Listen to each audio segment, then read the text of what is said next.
Before we get started, give this video a like and subscribe if this kind of deep dive storytelling is your thing. And let me know in the comments, where are you watching from and what time is it there right now? The Sierra Nevada mountains in early spring are a study in contrasts, the last patches of snow clinging to the dark earth, the air sharp with cold and the scent of pine needles. The world hushed except for the distant rush of the Feather River and the occasional call of a jay. In 1981, the resort community of Keddie, California, was a quiet place, too quiet, some would say, for the restless souls who found themselves drawn to its isolation. The cabins, once bustling with vacationers, stood mostly empty now, relics of a fading dream. But for the Sharp family, Cabin 28 was home, a place of refuge, hard-won and fragile. It was just after 7 a.m. on April 12th when Sheila Sharp, 14 years old, left her friend's cabin and stepped out into the crisp, pale morning. The world was waking up, a dog barking somewhere down the lane, the crunch of gravel beneath her sneakers, the mist rising off the mountain slopes. She moved quickly, eager to see her mother and siblings, perhaps to share the trivial stories of a sleepover, the way teenagers do. She could not have known that each step was carrying her closer to a moment that would fracture her life forever. Cabin 28 was a squat, weathered structure, its paint peeling, its porch sagging under the weight of years and snow. The door was closed, but not locked. This was Keddie, after all. Sheila pushed it open, expecting the familiar warmth of home, the clatter of breakfast dishes, the low murmur of her mother's voice, the laughter of her brothers. Instead, she was met by silence, a stillness so complete it seemed to press against her skin. She stepped inside. The air was heavy, the kind of heavy that comes after a storm, or before one. The living room was dim, the curtains drawn. At first, she saw only shapes, furniture, shadows, the clutter of daily life. Then, as her eyes adjusted, the scene resolved into something that would haunt her dreams for decades. On the floor, tangled together in a grotesque tableau, were the bodies of her mother, Sue, her brother John, and his friend Dana Wingate. They were bound with tape and electrical cords, faces battered and bloody beyond recognition. Blood stained the carpet, splattered the walls, pulled beneath their limbs. The violence was overwhelming, almost theatrical in its cruelty. Sheila froze, her mind refusing to process what her eyes delivered. For a moment, the world seemed to tilt. The ordinary morning, the ordinary house, transformed into a nightmare. Sheila did not scream. She would later say that the shock was too deep, too complete for sound. Instead, she stumbled backward, out the door, her breath coming in short, ragged gasps. She ran to the neighbor's cabin, feet barely touching the ground, her mind already retreating from the horror behind her. Inside Cabin 28, time seemed to stop. The bodies lay where they had fallen, the silence broken only by the ticking of a clock, the drip of blood onto the floor. Outside, the sun climbed higher, indifferent to the tragedy it illuminated. Within minutes, the Keddie community would be roused by the news. Neighbors would gather, faces pale and voices hushed, as sheriff's deputies arrived to secure the scene.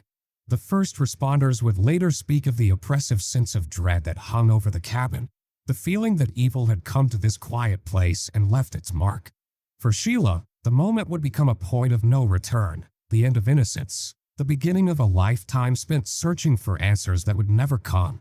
In the years to follow, the details of that morning would be replayed endlessly in her mind. The cold air, the silence, the sight of her family destroyed. The question, why, would echo louder than any scream. As investigators began their grim work, the true scope of the crime would slowly unfold. But in that first, terrible moment, all that mattered was the loss, the shattering of a family, the violation of a sanctuary, the birth of a mystery that would haunt Keddie and the nation for decades. The shadows in the pines had grown longer, and in Cabin 28, darkness had come to stay. The story of the Sharp family is not just a tale of tragedy, but of resilience, hope, and the quiet desperation that so often goes unseen in the margins of American life. Before the headlines, before the horror, there was a woman, Glenna Sue Sharp, fighting to hold her family together in a world that seemed determined to test her at every turn. It began in Connecticut. Sue, born Glenna Susan Davis, was raised in a world far removed from the wilds of Northern California. She married James Sharp, a Navy man, and together they built a life that, from the outside, looked ordinary. But beneath the surface, cracks were forming. The marriage was troubled, marked by arguments, infidelity, and, eventually, violence. Sue endured it for years, always putting her children first, always hoping things would get better. But by 1979, Sue could endure no more. She packed up her 5 children, John, Sheila, Tina, Rick, and Greg, leaving behind the only life they had ever known. With little money, no job, and only the battered station wagon to her name, she drove west, chasing the promise of a fresh start.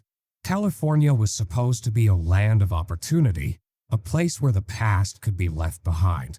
They landed in Keddie, a faded resort town nestled deep in the Sierra Nevada. Once a bustling vacation spot, Keddie had fallen on hard times. The cabins, once filled with laughter and music, now stood mostly empty, their windows dark, their porches sagging. But for Sue, Cabin 28 was a sanctuary, a place where she could rebuild, where her children could be safe. Life in Keddie was not easy. The Sharp family lived on a shoestring, scraping by on welfare and food stamps. Sue took odd jobs, waitressing, cleaning cabins, anything to keep food on the table. She was quiet, reserved, but fiercely protective of her children. Neighbors would later recall seeing her at the local store, counting out coins to buy milk, always with a child in tow. John, the eldest at 15, felt the weight of responsibility keenly. He was tall, athletic, with a mop of brown hair and a shy smile. He looked out for his younger siblings, especially Tina, who was sensitive and prone to tears.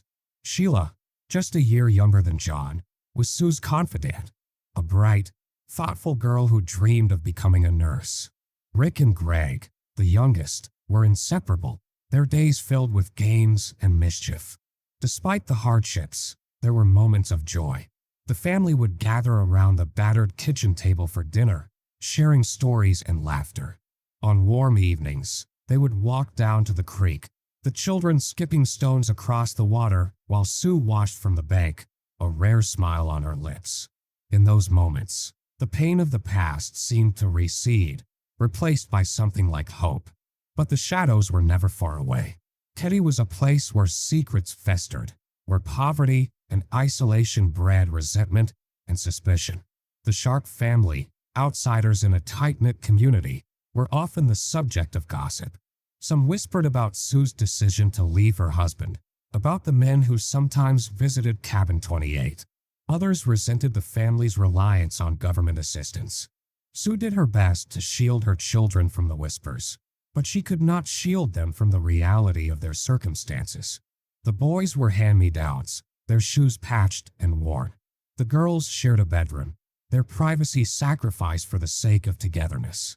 There were nights when the cupboards were nearly bare, when Sue would go without so her children could eat. Yet through it all, Sue remained determined.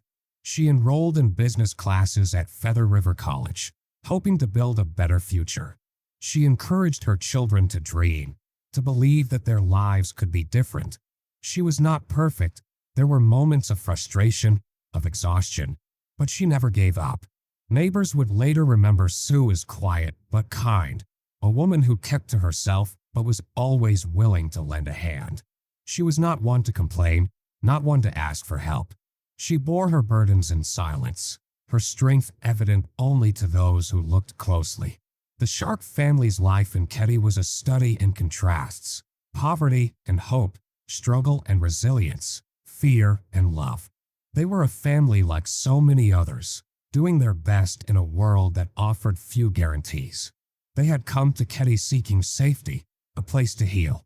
They could not have known that the darkness they had fled would find them once more, lurking in the shadows of the pines. In the months leading up to that fateful April, there were signs, small, easily overlooked, that all was not well. Sue confided in friends that she felt uneasy, that she worried about the safety of her children. There were arguments with neighbors, strange cars seen late at night, a sense of being watched. But life went on, as it always does, the rhythms of daily existence masking the gathering storm. For Sue, every day was a test of endurance. She rose before dawn to prepare breakfast, saw her children off to school, then set about the endless tasks of cleaning, cooking, and searching for work. She kept her worries to herself, unwilling to burden her children with fears they could not understand. Yet even in the darkest moments, there was love, a fierce, unyielding love that bound the Sharp family together. It was this love that sustained them, that gave them the strength to face another day. It was this love that would, in the end, make their loss all the more devastating. In the quiet of the Sierra Nevada, in a cabin at the edge of the woods, the Sharp family carved out a life for themselves, a life marked by hardship, but also by hope. They were survivors, dreamers, a family determined to endure.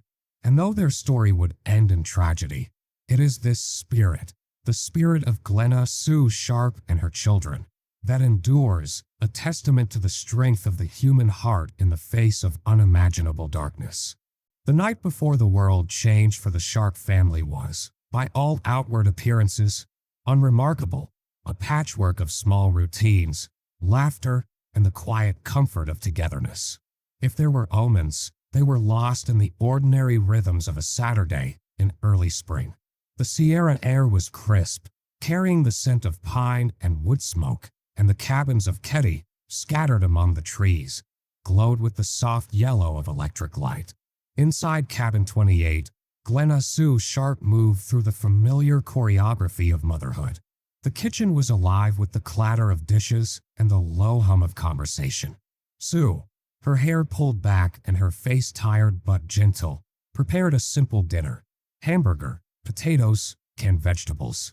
Money was tight, but she made do, stretching every dollar, every meal, with the quiet ingenuity of someone who had learned to survive. Sheila, 14, set the table, her movements practiced and efficient. She glanced at her mother, catching a small, weary smile, and returned it. There was a sense of peace in these moments, a fragile normalcy that Sue worked hard to maintain. Rick and Greg, the youngest boys, darted in and out of the kitchen, their laughter echoing down the narrow hallway. Justin Smart, their friend from next door, was staying the night, a treat for the boys, who relished the company. John, 15, was the last to arrive. He came in with Dana Wingate, his best friend, the two boys shivering from the evening chill. They had spent the afternoon hitchhiking to Quincy, a nearby town, in search of something to break the monotony of rural life. A movie, a party, the kind of aimless adventure that marks the border between childhood and adolescence. They were tired, hungry, but in good spirits. Sue greeted them with a gentle admonition about being late, but her eyes were kind. Tina, 12, had spent the earlier part of the evening at the Seabolts, the neighbors who lived just a few cabins down. She was a quiet, sensitive girl, often caught between the worlds of her older siblings and the younger boys. She returned home around 9:30, slipping quietly into the living room, her presence barely registering amid the bustle. Dinner was a noisy affair, Rick and Greg competing to tell the funniest story, John and Dana recounting their adventures in Quincy, Sue listening with half an ear as she cleared plates and wiped counters. The television played softly in the background, a distant anchor to the outside world. The news came and went, unnoticed. After dinner, the family scattered. Sue retreated to her bedroom with Tina, where they talked in low voices, the doors slightly ajar.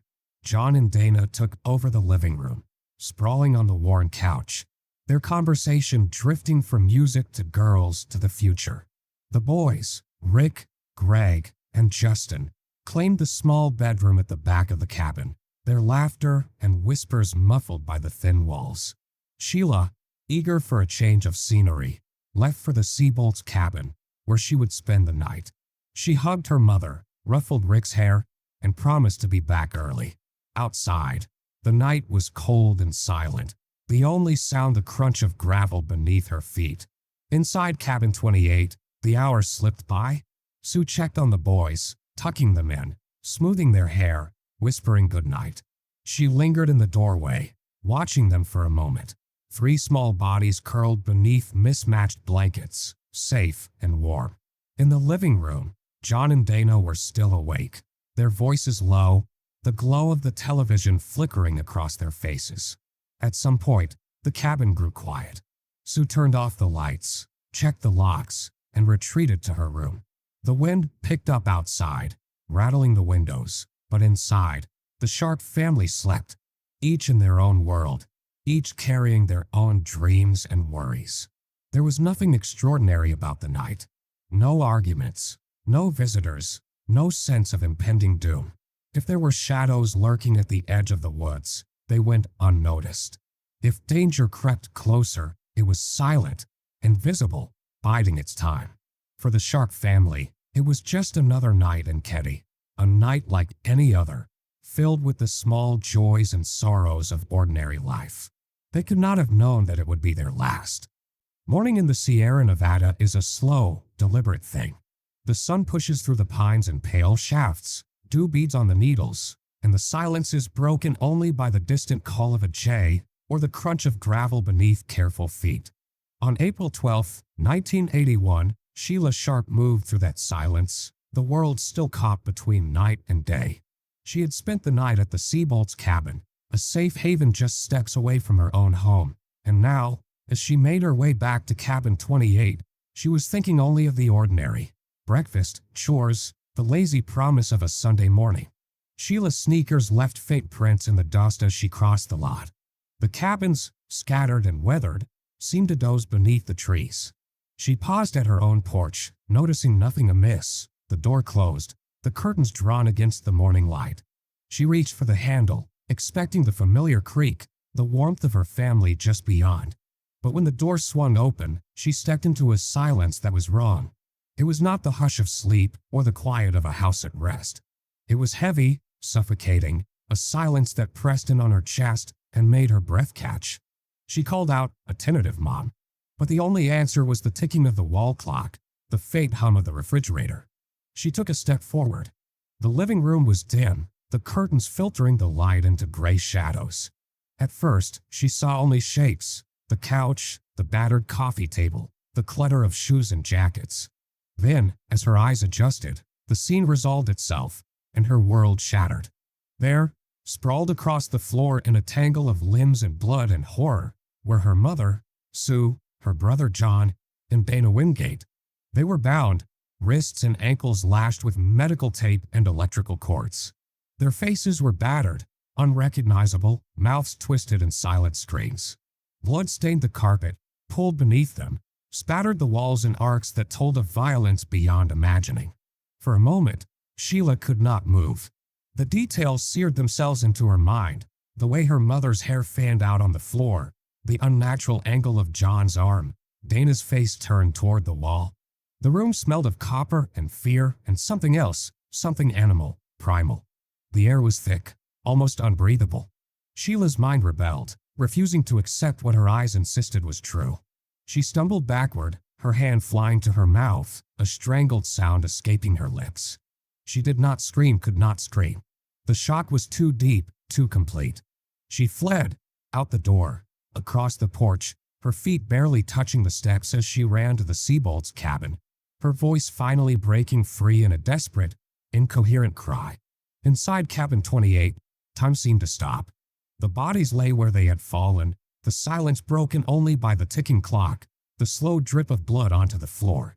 Outside, the sun climbed higher, indifferent to the tragedy it illuminated. Within minutes, the small community of Keddie would be roused by the news. Neighbors gathered, faces pale, voices hushed, as the first sheriff's deputies arrived to secure the scene. The officers, hardened by years of rural policing, would later speak of the oppressive sense of dread that hung over the cabin, the feeling that evil had come to this quiet place and left its mark. The crime scene was chaos. The living room, once the heart of the Sharp family's home, was now a tableau of violence. The bodies of Sue, John, and Dana were bound and bludgeoned, their wounds suggesting a rage that defied understanding. Blood was everywhere, on the walls, the ceiling, the furniture. The telephone had been taken off the hook, its cord dangling uselessly. A butcher knife and a hammer lay nearby, their handles slick with blood.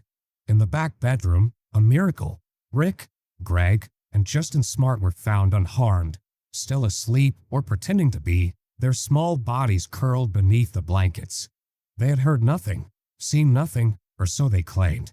The details of their night would become the subject of endless speculation, their memories unreliable, fractured by trauma. But in that first, terrible moment, all that mattered was the loss, the shattering of a family, the violation of a sanctuary, the birth of a mystery that would haunt Keddie and the nation for decades. As investigators began their grim work, the true scope of the crime would slowly unfold.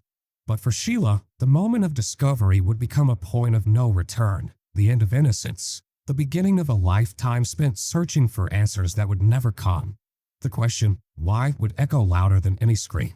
The shadows in the pines had grown longer, and in Cabin 28, darkness had come to stay. In the aftermath of horror, the mind seeks order, a way to make sense of the senseless, to find a thread of reason in a tapestry torn by violence.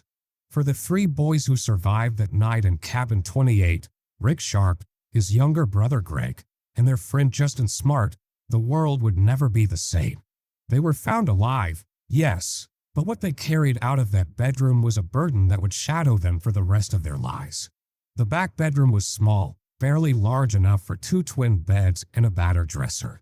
Toys and comic books littered the floor, evidence of the ordinary chaos of childhood.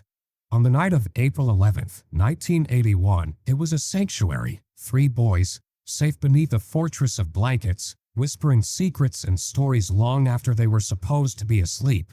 Rick, 10 years old, was the older of the Sharp boys in the room. He was protective of Greg, who was just 5, and of Justin, their frequent companion from next door. The three had grown close in the isolation of Keddie, their friendship forged in the woods and creeks that surrounded the cabins. That night, as the house settled into silence, they drifted into sleep, unaware of the nightmare unfolding just beyond their door. When Sheila Sharp and the Seabolts entered the cabin that morning, they found the boys still in bed. At first, it seemed impossible. They were untouched, unharmed, as if the violence in the next room had passed them by like a storm that changes course at the last moment.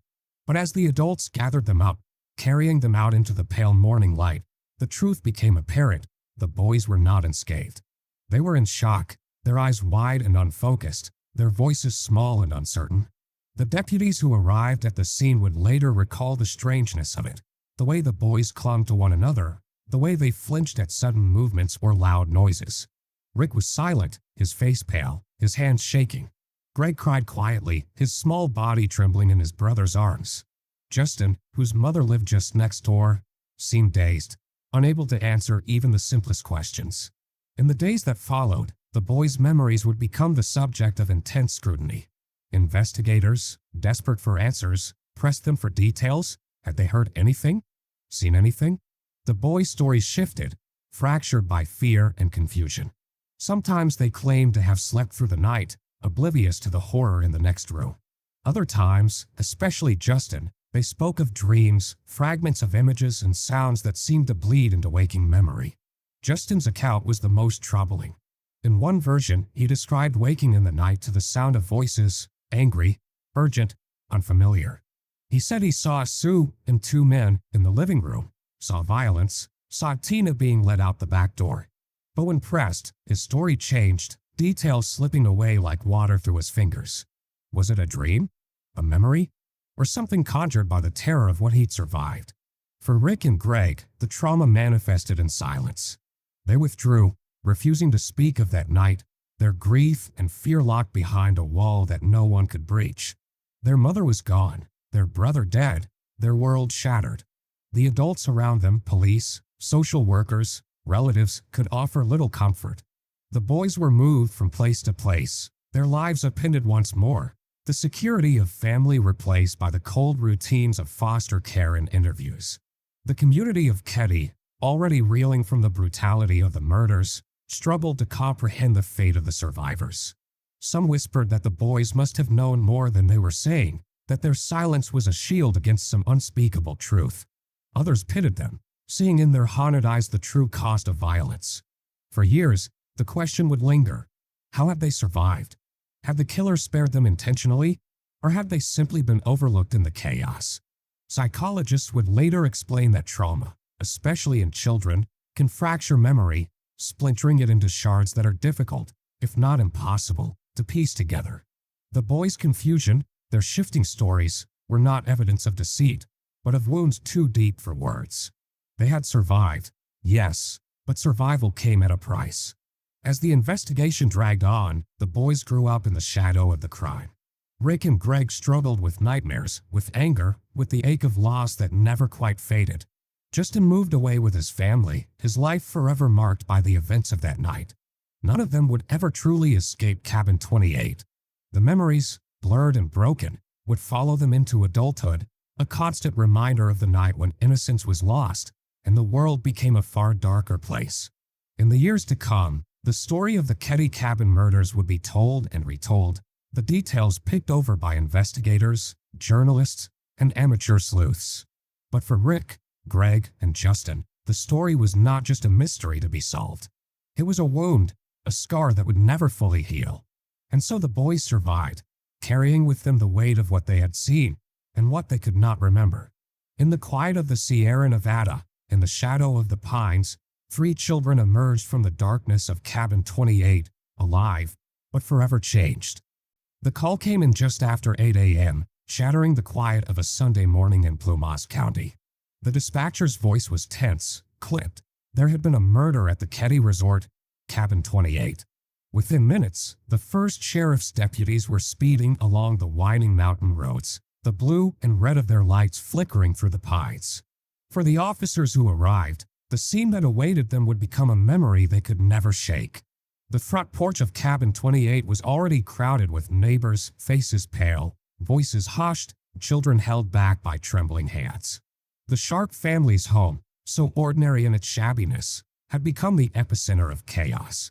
Deputies pushed through the gathering crowd, radios crackling, boots thudding on warped wooden planks. The door stood open, swinging slightly in the breeze, as if the house itself were exhaling the horror within. Inside, the air was thick with the metallic tang of blood and something else, fear, old and new, clinging to every surface. The living room was a vision of violence. Sue Sharp, her son John, and his friend Dana Wingate lay where they had fallen, bound and bludgeoned, their bodies sprawled in grotesque angles across the stained carpet. The brutality was overwhelming. Blood splattered the walls, pulled beneath furniture, soaked into the fibers of the rug. Deputies froze for a heartbeat, the enormity of the scene pressing in on them. Then training took over. They moved quickly, checking for signs of life, but it was already too late. The bodies were cold, their wounds catastrophic. The room was a tangle of evidence and confusion. Overturned chairs, a broken lamp, a telephone off the hook and dangling, its receiver smeared with blood. In the back bedroom, the discovery of the 3 boys, Rick, Greg, and Justin, brought a momentary surge of relief. They were alive, huddled together in the narrow bed, eyes wide and uncomprehending. The deputies ushered them out, shielding their faces from the carnage, their small bodies trembling with shock. Outside, the boys were handed over to neighbors, their trauma only just beginning. As more officers arrived, the investigation began in earnest. Cameras flashed, capturing every angle of the living room, the bloodstains, the bindings, the weapons left behind. A steak knife, its blade bent, a hammer, slick with gore, a second knife, found later in a trash bin. The violence had been personal, sustained, almost ritualistic. Yet for all the chaos, there was an eerie sense of calculation. The bindings were tight, deliberate. The phone lines had been cut. The cabin's doors and windows showed no obvious signs of forced entry. The search for evidence was frantic, but the scene was already compromised. Neighbors had come and gone, trying to help, stepping through blood, moving objects in their confusion and fear. The crime scene tape went up too late, the sanctity of evidence already lost to panic and good intentions. Sheriff Doug Thomas, a veteran of small-town policing, stood in the center of the living room, surveying the devastation. He knew, even then, that this was no ordinary crime. The violence was too extreme, the clues too few. The killers, whoever they were, had left behind a message written in blood and silence. Deputies fanned out, searching the rest of the cabin. In Sue's bedroom, they found her purse, untouched. Tina's shoes were by the door, but Tina herself was missing. Her absence added a new layer of dread to the investigation. Was she a victim or a witness? Had she been taken or had she run? Outside, the sun climbed higher, indifferent to the tragedy below. Reporters began to arrive, cameras slung over shoulders, notebooks in hand. The story of the Keddie murders was already spreading, whispers of brutality, of a family destroyed, of a killer on the loose. Inside the cabin, the investigation ground on. Evidence was bagged and tagged, though much of it would later be lost or mishandled. The bindings, medical tape, and electrical cords were collected, their origins uncertain. Fingerprints were lifted from surfaces already smudged by dozens of hands. Blood samples were taken, but the technology of the time could offer only limited answers. As the hours passed, the sense of confusion deepened. There were no clear suspects, no obvious motive. The violence seemed both random and deeply personal. The investigators, exhausted and overwhelmed, could only document what they saw and hope that the evidence would speak. But the cabin held its secrets close. The blood, the bindings, the broken bodies all pointed to a nightmare, but not to a killer. The crime scene was a puzzle with too many missing pieces, a story written in pain and silence. As night fell over Keddie, the cabin was sealed, the evidence locked away. But for the investigators, and for the community, the horror of that day would linger. The crime scene, chaotic and blood-soaked, offered only questions that would haunt Keddie for decades to come. In the chaos of that April morning, as deputies moved through the blood-soaked living room and neighbors huddled on the porch in disbelief, a single question began to ripple through the crowd. A question that would soon eclipse even the horror of what had already been discovered. Where is Tina? 12-year-old Tina Sharp was not among the bodies in the living room. She was not in the back bedroom with her brothers and their friend, nor was she hiding in the cramped bathroom or the shadowed corners of the kitchen. Her shoes were by the door, her jacket draped over a chair, as if she had planned to return at any moment. But Tina herself had vanished, leaving behind only the faintest trace of her presence, a ghost in the aftermath of violence. The realization struck like a thunderclap. At first, in the confusion, it was easy to believe she might be nearby, that she had run from the horror and was now cowering in the woods or at a neighbor's house, waiting for the danger to pass. Deputies fanned out across the property, calling her name into the trees, their voices echoing through the pines. Tina, Tina. The only answer was the wind and the distant, indifferent call of a bird. Inside the cabin, the search became frantic. Drawers were opened, closets checked, every inch of space scrutinized for signs of the missing girl.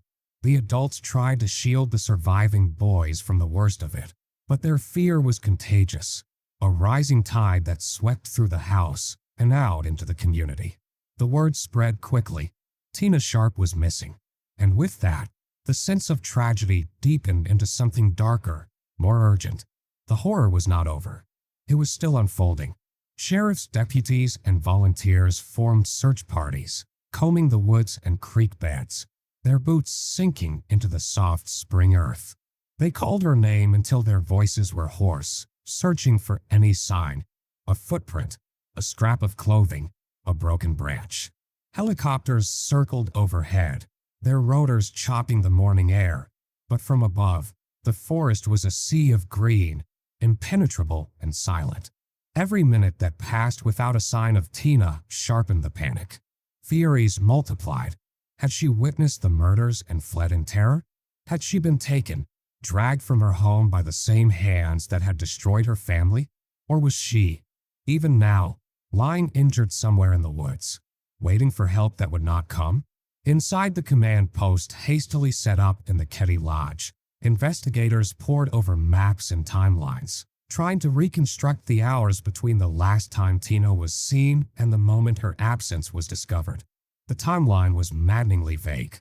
Some neighbors recalled seeing her late the previous evening, returning home after visiting the Seabolts.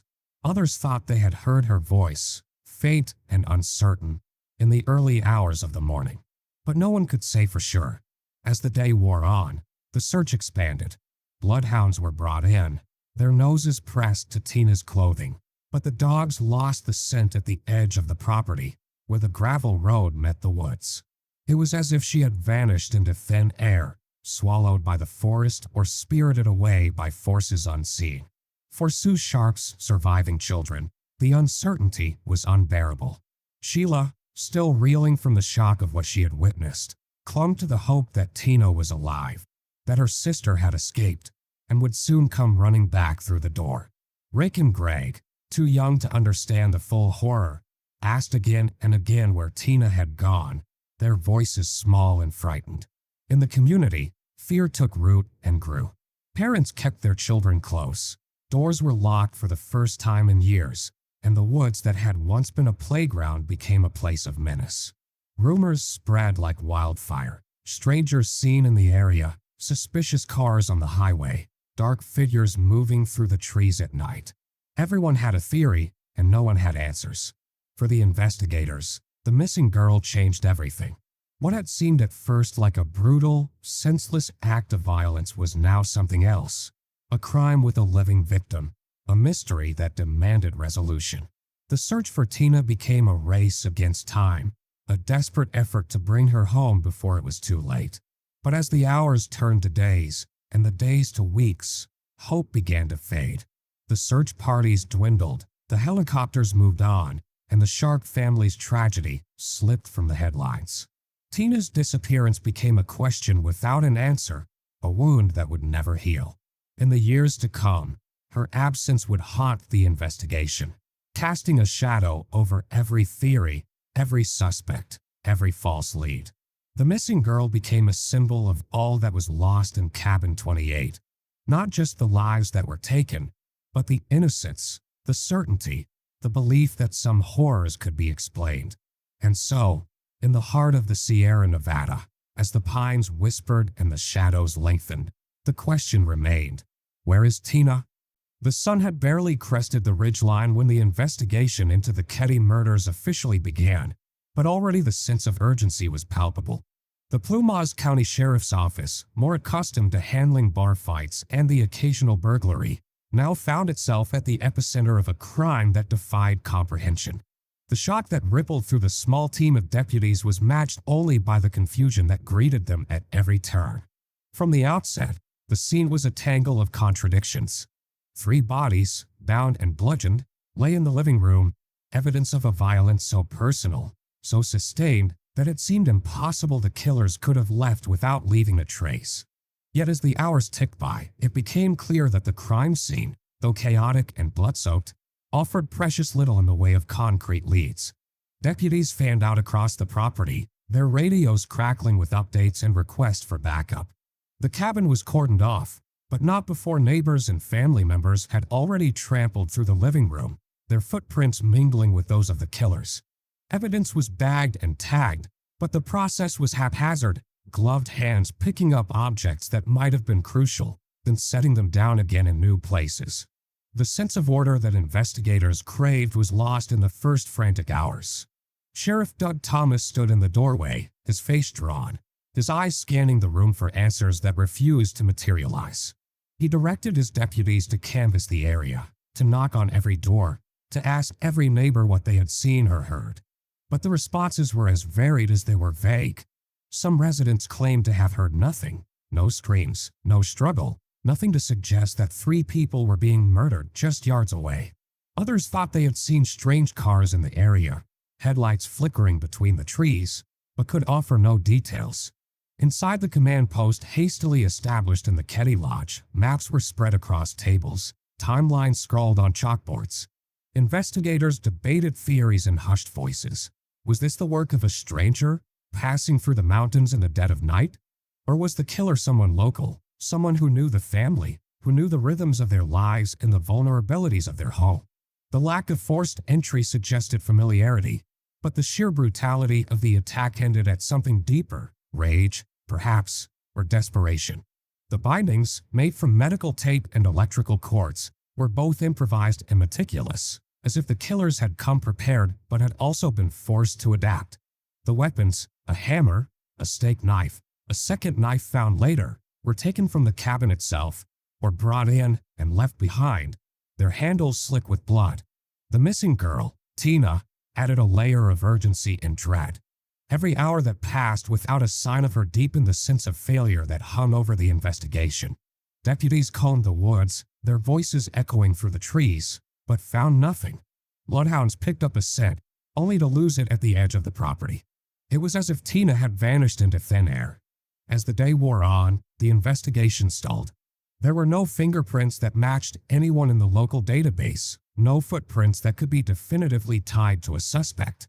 The surviving boys, Rick, Greg, and Justin, were too traumatized to offer any useful information. Their memories were fractured, their stories shifting with each retelling.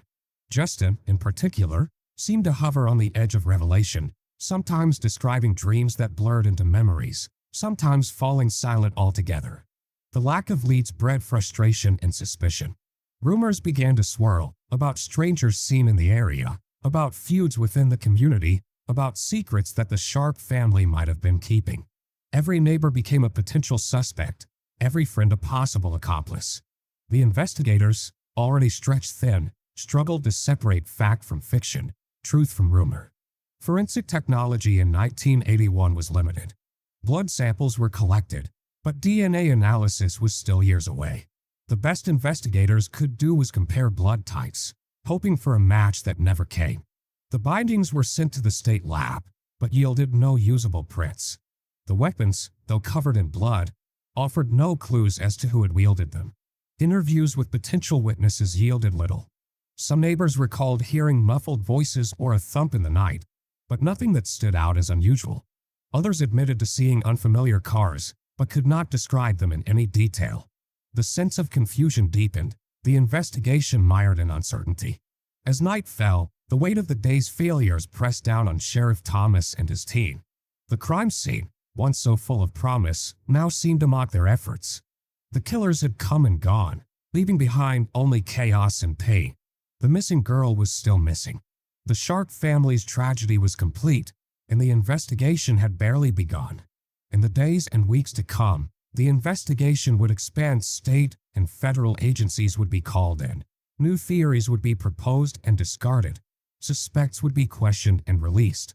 But in those first critical hours, the sense of confusion and lack of leads set the tone for everything that followed.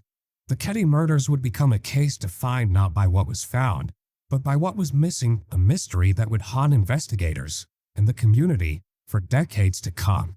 Keddie had always been a place where people left their doors unlocked. In the shadow of the Sierra Nevada, the cabins clustered along the old railroad line felt like a world apart from the violence and uncertainty of the cities below.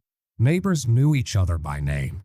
Children roamed the woods until dusk, and the loudest sound on a spring night was the whistle of the evening train echoing through the pines.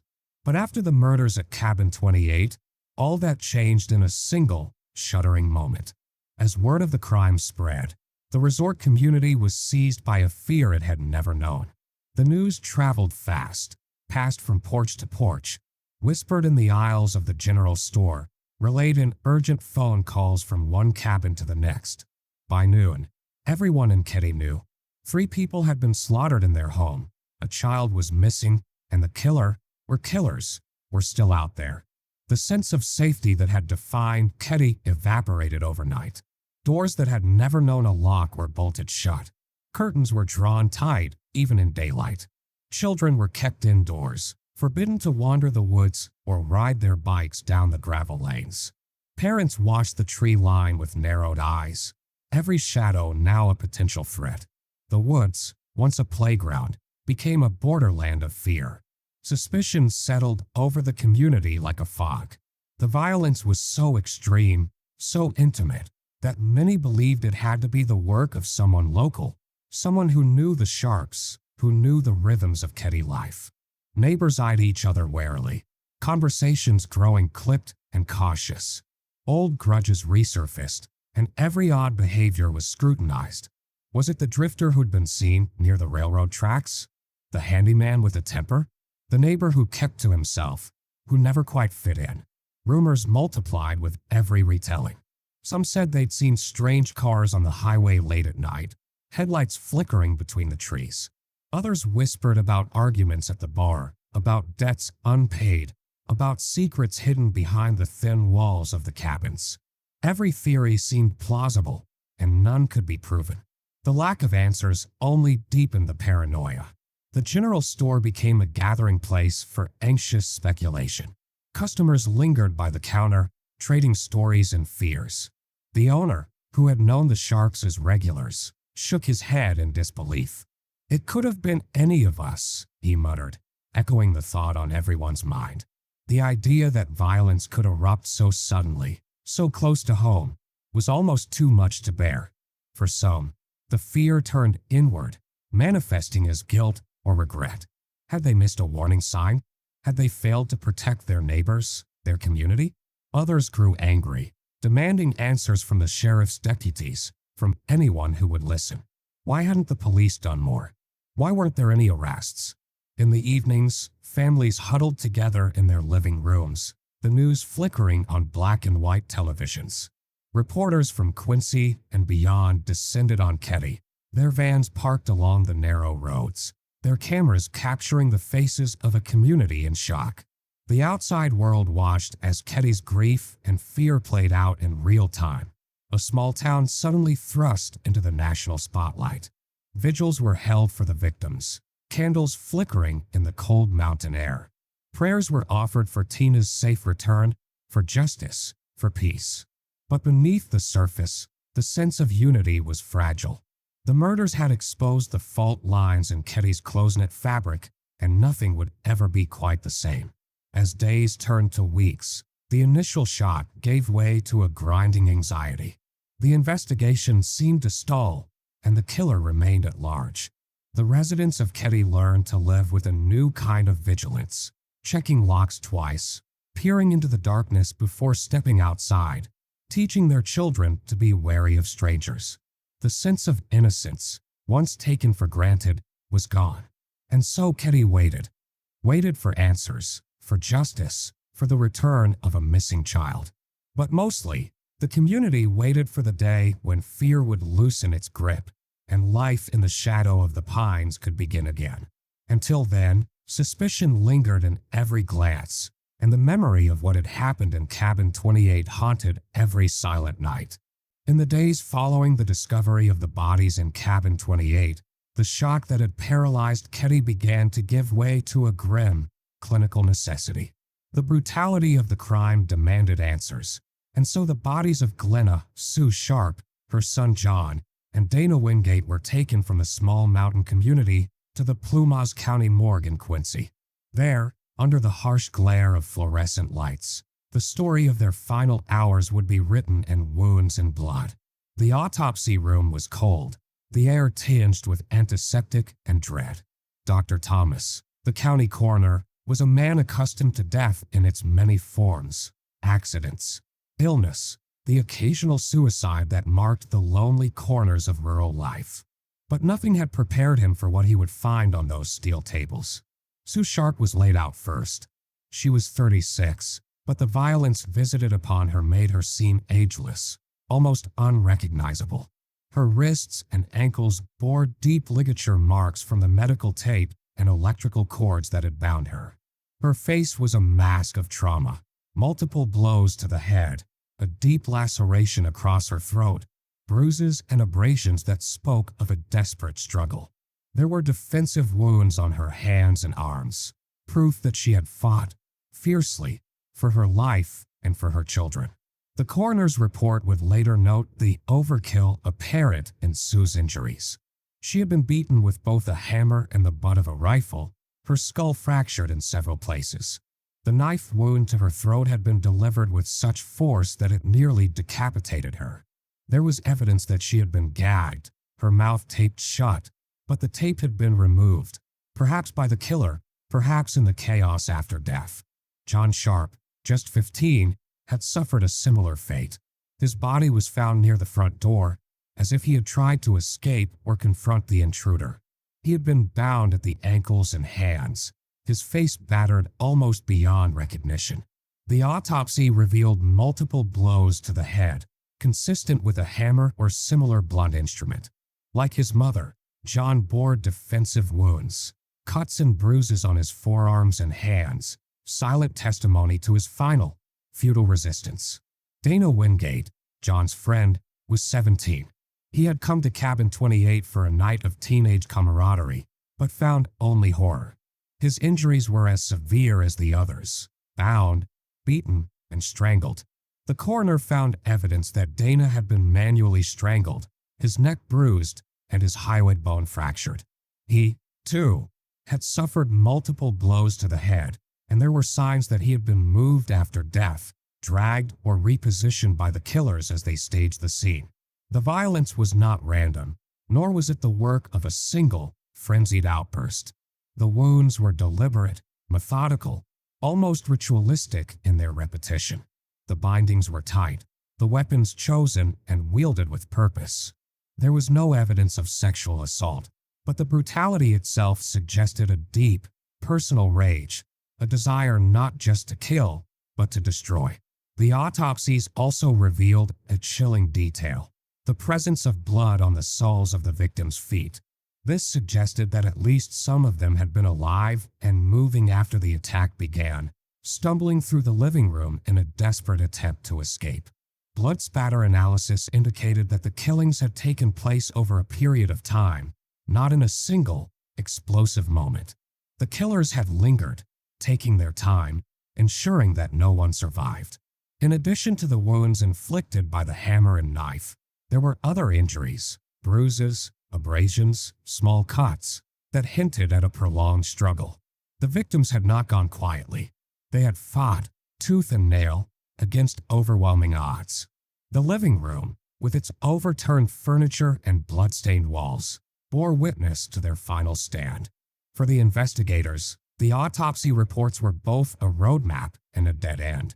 They confirmed what was already apparent. The killers had acted with savage intent, using multiple weapons and binding their victims with whatever was at hand. But the reports offered little in the way of new leads. There was no foreign DNA, no fingerprints, no trace evidence that could point to a suspect. The brutality of the crime had erased as much as it had revealed. The absence of Tina Sharp's body cast a long shadow over the proceedings. Without her, the story of that night was incomplete, a puzzle with its most crucial piece missing. The coroner could only speculate about her fate, noting the small, bloody handprint found on the back door, the child-sized shoe print in the mud outside. Was Tina taken alive, a witness to the horror? Or had she, too, been killed and her body hidden in the endless forests that surrounded Keddie? As the autopsies concluded, the investigators were left with more questions than answers. The method of the killings suggested planning, familiarity, a personal connection to the victims. But the lack of evidence pointed to a killer or killers who had been careful, methodical, perhaps even practiced in the art of violence. The reports were filed, the bodies released to grieving families, and the investigation ground on. But the details that emerged from the autopsies would haunt everyone who read them. The overkill, the bindings, the desperate struggle for life. In the sterile light of the morgue, the brutality of the Keddie murders was laid bare, a darkness that no amount of clinical detachment could dispel. And in the silence that followed, the question remained: who could have done this? And why? As the shock of the murders settled into a cold, persistent dread, the investigation's focus began to narrow. The brutality of the crime, the lack of forced entry, and the apparent familiarity with the cabin's layout all pointed to a chilling possibility. The killer, or killers, might not have been strangers at all. In a community as small and insular as Keddie, that realization was enough to set everyone on edge. Now, suspicion turned inward, and the search for answers led investigators to the men who moved in the Sharp family's orbit. The circle narrows. Sheriff Doug Thomas and his deputies, desperate for a break, began to scrutinize the Sharp family's relationships. Sue Sharp, quiet and reserved, had lived in Keddie for less than a year, but her life, like any in a small town, was an open secret. She had struggled as a single mother, taking odd jobs and relying on welfare, which had made her the subject of both sympathy and gossip. The children, too, had their own circles, friends, classmates, the occasional rival. The investigators started with those closest to the family. They questioned neighbors, friends, and anyone who might have had reason to visit Cabin 28 on that fateful night. But soon, two names began to stand out from the rest: Martin Smart and John Beau Babade. Martin Smart, the troubled neighbor.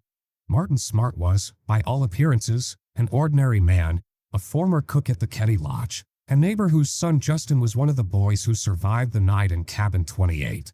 Yet beneath the surface, Martin was a man wrestling with demons. He was known to have a volatile temper, and his marriage to Marilyn Smart was strained, marked by frequent arguments and long silences. Some in Keddie whispered that Martin was jealous of Sue Sharp, believing she was encouraging Marilyn to leave him. The night of the murders, Martin's whereabouts were a matter of intense scrutiny. He claimed to have been at home, watching television with Beau Babade and his wife, Marilyn. But Marilyn's story changed over time, and inconsistencies crept into Martin's account. When questioned by deputies, Martin seemed nervous, evasive.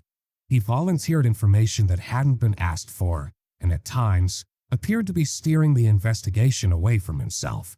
It was Martin's relationship with Beau Babade that truly piqued investigators' interest. John Beau Babade, the outsider.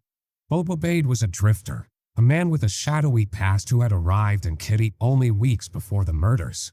He was a friend of Martin's from Reno, Nevada, and had been staying with the Smart family since his arrival. Beau was older, gruff, and had a criminal record that included petty theft and assault. He had no ties to the community, no reason to be in Keddie except for his friendship with Martin. On the night of the murders, Beau's alibi was the same as Martin's. He was at the Smart residence, watching television. But like Martin, Beau's story shifted under questioning. He was defensive, sometimes belligerent, and seemed more concerned with clearing his own name than helping the investigation. When asked about his relationship with Sue Sharp, Beau claimed barely to know her, but others in Keddie recalled seeing him at the lodge, sometimes watching Sue from across the room. The polygraph and the confessions. Desperate for a breakthrough, investigators administered polygraph tests to both Martin and Beau. The results were inconclusive, neither man passed, but neither failed so spectacularly as to warrant an arrest. Still, the deputies were convinced they were hiding something. In a chilling twist, Martin later confided to his therapist that he might have been involved in the murders, but claimed to have no memory of the night. The therapist, bound by confidentiality, could only urge Martin to tell the police what he knew. Rumors swirled that Martin had burned a pair of bloodstained shoes in his wood stove shortly after the murders. When questioned, he dismissed the story as nonsense, but the suspicion lingered. The lack of physical evidence, no fingerprints, no DNA, no murder weapon definitively linked to either man, meant that the case against them was circumstantial at best. The town turns on itself. As word spread that local men were under suspicion, the atmosphere in Keddie grew even more tense. Friends became wary of one another. Neighbors exchanged wary glances. Some believed the authorities were on the right track, convinced that the killer was someone they saw every day. Others thought the focus on Martin and Beau was a witch hunt, a desperate attempt to solve a case that had already gone cold. For Sue Sharp's surviving children, the suspicion was a double-edged sword. On one hand, they wanted justice for their mother and brother. On the other, the thought that someone they knew, someone who had sat at their table, shared their lives, could be responsible was almost too much to bear. Dead ends and lingering doubt. Despite the mounting suspicion, the investigation stalled. Martin Smart and Beau Babade eventually left Keddie, their lives forever marked by the shadow of suspicion. Marilyn Smart divorced Martin and moved away, her own testimony clouded by fear and uncertainty. The case files grew thicker, but the evidence remained elusive. In the years that followed, new suspects would emerge: former boyfriends, disgruntled neighbors, even law enforcement officers. Each lead was pursued, each theory tested, but the truth remained out of reach. The violence of Cabin 28 had left its mark, not just on the victims, but on the entire community. The question, who killed the Sharps and Dana Wingate, and why, became a wound that refused to heal. And so, suspicion lingered in the mountain air, a silent presence in every conversation, every sideways glance. The killers had walked among them, and perhaps still did. In Keddie, trust was a casualty of the crime, and the shadows cast by that night would never fully recede. The interviews began in the cramped, wood-paneled offices of the Plumas County Sheriff's Department, where the air was thick with the scent of stale coffee and the tension of a community on edge. Deputies and investigators, some seasoned, some new to the horrors of homicide, sat across from neighbors, friends, and suspects, their questions circling like vultures over a carcass. Every word, every hesitation, every nervous glance was noted, catalogued, and compared. But as the hours stretched into days, it became clear that the search for truth would be anything but straightforward. At the center of it all were Martin Smart and John Beau Babade, the men whose names had risen to the top of the suspect list. Their interviews were long, repetitive, and fraught with contradictions. Martin, gaunt and anxious, sat with his hands clenched on the table, his eyes darting from deputy to deputy. He insisted he had spent the night at home with Beau and his wife Marilyn, watching television, drifting to sleep. Yet when pressed for details, what show had they watched, when had they gone to bed, his answers wavered. Sometimes he remembered a Western, sometimes a late-night movie. Sometimes he said he'd gone to bed early. Other times he claimed to have stayed up late, unable to sleep. Beau, older and rougher around the edges, was even less cooperative. He bristled at the questions, his voice rising in irritation. He claimed to have barely known the Sharps, to have no reason to harm them, but when asked about his movements that night, his story shifted. At times, he said he'd never left the Smart residence. At others, he admitted to stepping out for a walk, unable to sleep in the unfamiliar cabin. When asked if he'd seen anything unusual, he shrugged, then grew defensive, accusing the deputies of trying to pin the murders on him because he was an outsider. Marilyn Smart, caught between loyalty and suspicion, offered her own version of events. She said Martin and Beau had been home all night, but her voice trembled and her eyes flickered with doubt. She admitted that Martin had been acting strangely in the days after the murders, nervous, short-tempered, prone to sudden outbursts. She recalled him burning a pair of shoes in the wood stove, claiming they were old and worn out. When asked if there had been any blood on them, she hesitated, then said she couldn't remember. The inconsistencies piled up. Each interview seemed to raise more questions than it answered. The deputies brought the men back in, again and again, hoping to catch them in a lie, to shake loose a confession. But Martin and Beau stuck to their stories, even as the details shifted like sand. The investigators grew frustrated, their notes filling with contradictions and dead ends. Desperate for clarity, the sheriff's department turned to the polygraph, a tool as much psychological as scientific.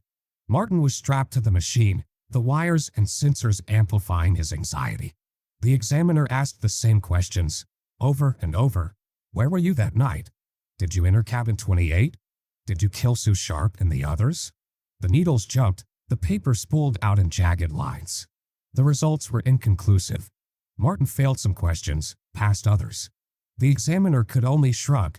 He's hiding something, but I can't say what. Beau fared no better. His polygraph was a tangle of false starts and evasions. He grew angry, accused the deputies of harassment, threatened to leave town. The machine registered stress, but not guilt. The investigators were left with nothing but suspicion and frustration. Other interviews followed. Neighbors were questioned about strange cars, unfamiliar faces, late-night noises. Some claimed to have seen headlights on the road, shadows moving between the cabins. Others insisted they had heard nothing, seen nothing, that the night had been as quiet as any other. The stories contradicted one another, each new detail muddying the waters further. Even the surviving children were interviewed, though gently, their trauma still raw. Rake and Greg remembered nothing, just sleep, then chaos. Justin's story changed with each telling. Sometimes he dreamed of men in the living room. Sometimes he saw Tina being led away. The investigators pressed, but the boy's memories slipped away, lost in the fog of fear and confusion. The case files grew thicker, the web of statements more tangled. The deputies argued among themselves, some convinced Martin and Beau were guilty, others certain they were chasing ghosts. The lack of physical evidence, the shifting stories, the failed polygraphs, all of it deepened the sense of mystery, of a truth just out of reach. In the end, the interviews left investigators with only more questions. The suspects walked free, suspicion clinging to them like a shadow. The community watched, waited, and whispered, the mystery of cabin 28 growing darker with every passing day. The investigation into the Keddie murders was never just a battle against the unknown. It was a race against time, against confusion, and, perhaps most tragically, against the failings of those tasked with seeking justice. In the weeks and months after the horror at Cabin 28, hope for answers flickered and faded as the case became mired in a fog of missteps and missed opportunities. The story of the lost evidence is not only a tale of what was left behind, but of what was never found at all. The scene, already compromised. From the very first hours, the sanctity of the crime scene was breached. Neighbors, desperate to help, had entered Cabin 28 before law enforcement arrived. They moved through the blood-soaked living room, searching for survivors, comforting the boys, and in their panic, touching, moving, and even cleaning objects. Footprints, some belonging to the killers, some to the rescuers, were stamped across the carpet and porch, blending into a meaningless jumble. When deputies finally arrived, the house was already crowded. The urge to restore order, to do something, anything, led to more chaos. The living room, the epicenter of violence, was never truly sealed. Evidence was collected haphazardly. Some items were bagged, others set aside, a few simply overlooked. The crime scene tape went up too late, and by then, the story the house might have told had already begun to unravel. Mishandling and misplacement. In the days that followed, evidence from Cabin 28 was ferried to the Plumas County Sheriff's Office. But the small department was unprepared for a crime of this magnitude. Items were stored in cardboard boxes, sometimes without proper labeling. Blood samples were collected, but with the forensic tools of 1981, analysis was limited to blood typing, a process that required careful handling and clear chain of custody. In the confusion, samples were mislabeled, mixed up, or left unrefrigerated, rendering them useless. A hammer, believed to be one of the murder weapons, was placed in an evidence locker, but not before it had been handled by multiple people, each leaving their own prints. A knife, found later in a nearby trash bin, was collected, but the bag it was placed in was not sealed. When tested, it yielded no usable fingerprints for trace evidence. The bindings, medical tape, and electrical cords were stored, but some links were cut and discarded, their potential clues lost forever. The vanishing tapes. Perhaps the most haunting loss was that of the audio interviews. In the early days of the investigation, deputies recorded hours of interviews with witnesses and suspects, including Martin Smart, Bobo Bade, and Marilyn Smart. These tapes, filled with the nervous voices and contradictions that might have held the key to the case, were stored in a file cabinet at the sheriff's office. Months later, when the case was reviewed by new investigators, many of the tapes were missing. Some had been erased, others simply vanished. Whether it was carelessness, accident, or something more sinister, no one could say. The lost leads. Physical evidence was not the only thing to disappear.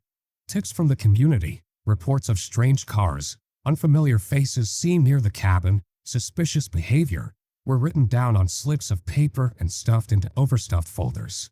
In the chaos, many were never followed up. Some were lost entirely, swept away in the tide of paperwork that overwhelmed the small department. A neighbor reported seeing a green van parked near Cabin 28 late on the night of the murders. Another claimed to have heard a woman scream, cut off abruptly, in the early hours of the morning.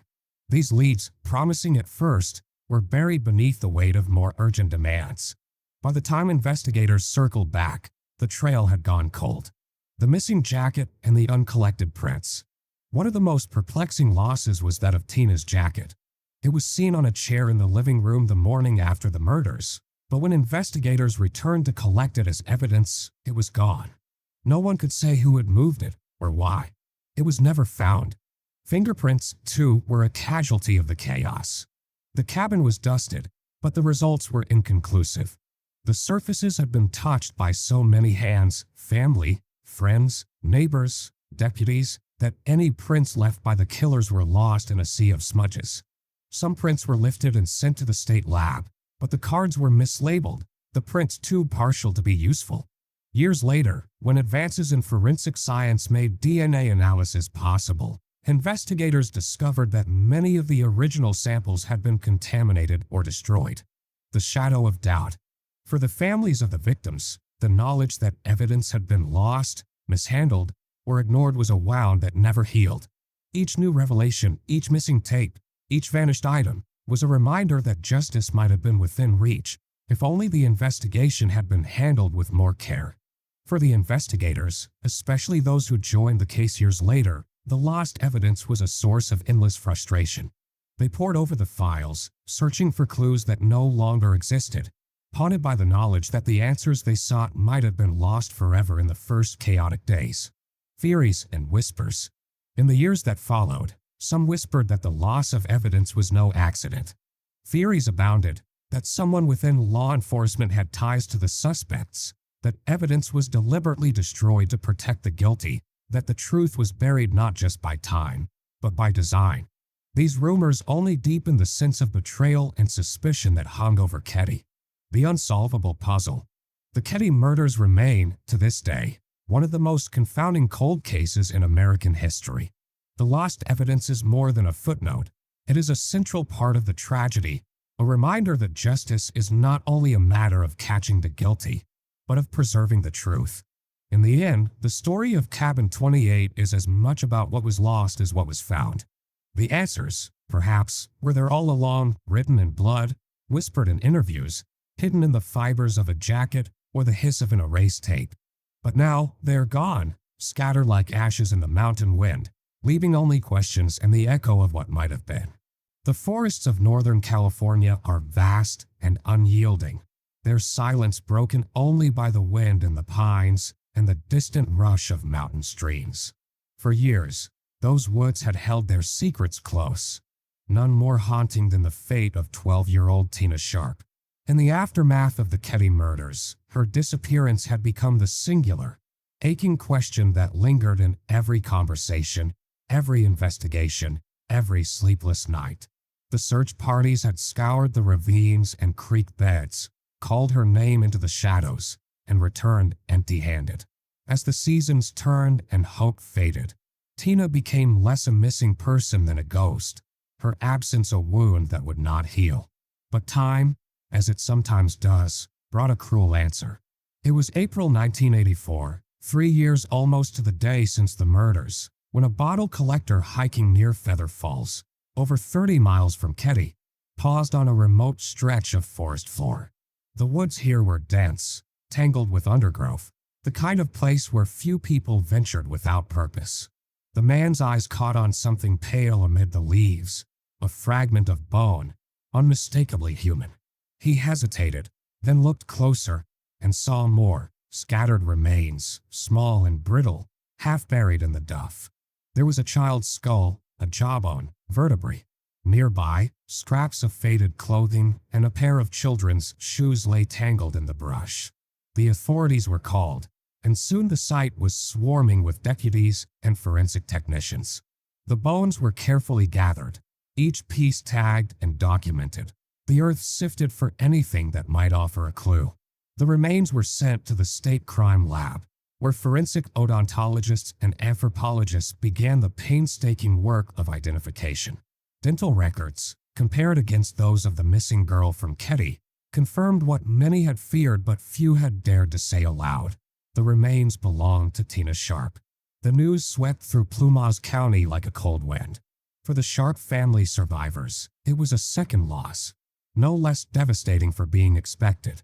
For the investigators, it was a jolt, a sudden reopening of wounds they had tried to close. The discovery of Tina's remains changed everything and nothing at once. The mystery of her disappearance was solved, but the questions that mattered most, how she had died, who had taken her, why her body had been left so far from home, remained unanswered. The scene at Feather Falls was combed for evidence. Technicians found a blue nylon jacket, a fragment of tape, and a rusted surgical knife. The items were bagged and sent to the lab, but the passage of time and the elements had erased most traces of the killer. The bones themselves offered few answers. The medical examiner could not determine a cause of death. There were no obvious signs of trauma, no bullet holes or knife marks, nothing to suggest how Tina's life had ended. The forest had done its work, reclaiming the evidence, leaving only silence. Yet the location itself raised troubling questions. Feather Falls was remote, accessible only by winding mountain roads and narrow trails. It was not a place a child could have reached alone. Someone had brought Tina there, carried her through the woods, and left her to the mercy of the elements. Was it the killer, returning to hide the last witness? Or was it someone else, drawn into the darkness by fear or guilt? Theories multiplied, but proof remained elusive. The discovery reignited the investigation. Detectives revisited old suspects, re-interviewed witnesses, pored over the case files with fresh urgency.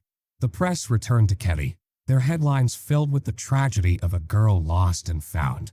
For a brief moment, hope flickered, that the truth might finally be within reach, that the killer's secret could not survive the light of new attention.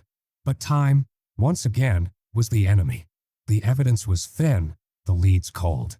The same names surfaced: Martin Smart, Bobo Bade, others who had drifted through Keddie in those years. But nothing could be proven. The lost evidence, the mishandled files, the years of silence all conspired to keep the truth out of reach. For the community, the discovery of Tina's remains brought no peace. Parents held their children closer. The woods, already haunted by rumor and fear, became a place of mourning. The Sharp family, already fractured by loss, faced another round of questions, another cycle of grief. In the end, Tina's bones were laid to rest, her name carved on a small stone beside those of her mother and brother. The forest that had concealed her for so long returned to its quiet, indifferent watch. The case, newly energized, would soon slip back into the shadows, unsolved and unresolved. But for those who remembered, the discovery at Feather Falls was a reminder. The past is never truly buried, and the woods of Northern California still keep their secrets. With Tina's remains discovered and the case thrust back into the public eye, the people of Keddie, the investigators, and the nation at large found themselves once again caught in the undertow of speculation. The facts of the Keddie murders were as stark and chilling as the mountain air, but the motives, those invisible engines that drive people to unthinkable acts, remained shrouded in fog. In the absence of answers, theories multiplied, each one a mirror reflecting the fears and suspicions of those who conjured it. The personal vendetta. Some in Keddie whispered that the murders were the result of a vendetta, an act of rage or revenge born from a tangled web of relationships and resentments. Sue Sharp, a single mother struggling to raise 5 children in a close-knit, sometimes judgmental community, had not escaped the sting of gossip. There were rumors of jealousies, of affairs gone sour, of arguments behind closed doors. Some pointed to Martin Smart, whose marriage to Marilyn had been strained, and who was said to resent Sue's friendship with his wife. Had Martin, perhaps with Boba Bates' help, lashed out in a fit of jealousy or anger? Was the violence in Cabin 28 the final act in a drama of betrayal and wounded pride? Others wondered if Sue herself had been the primary target. She was, by all accounts, private and independent, a woman who kept her own counsel and did not always conform to the expectations of her neighbors. In a community where everyone knew everyone, such independence could breed resentment.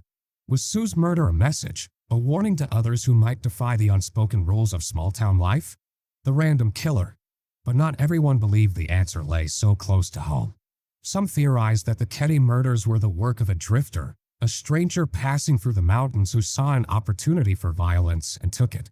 The proximity of the railroad tracks, the transient population that sometimes drifted through the resort, lent credence to this idea.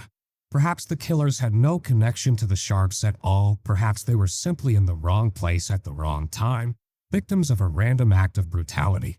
This theory was both comforting and terrifying. If the murders were random, then there was no pattern, no logic, nothing that could be done to prevent such evil from striking again. It was a horror that could not be reasoned with or explained away, a darkness that moved unseen through the pines. The drug connection. Another theory, whispered in the bars and back rooms of Quincy and Keddie, was that the murders were connected to drugs. The late 1970s and early 1980s had seen a rise in drug activity even in rural communities, and some believed that John Sharp or Dana Wingate had gotten involved with the wrong people. Maybe a deal had gone bad, or a debt had gone unpaid. The violence of the crime, the methodical way the victims were bound and killed, seemed to some to bear the hallmarks of a professional hit. But there was little evidence to support this theory. The Sharps were poor, struggling to make ends meet. There was no sign of drugs or large sums of money in the cabin. Still, the idea persisted, fueled by the need to find a reason, any reason, for what had happened. The cover-up. As the years passed and the case remained unsolved, darker theories began to take root. Some believed that the investigation had been sabotaged from within, that someone with connections to law enforcement had orchestrated a cover-up to protect the guilty. The lost evidence, the missing tapes, the mishandled crime scene all became pieces of a larger puzzle, suggesting a conspiracy that reached far beyond Cabin 28. Was it possible that the killers had been shielded by someone in power? Had crucial evidence been destroyed, witnesses silenced, leads ignored? For those who had lost faith in the system, this theory offered an explanation for the endless dead ends and unanswered questions. The ritual.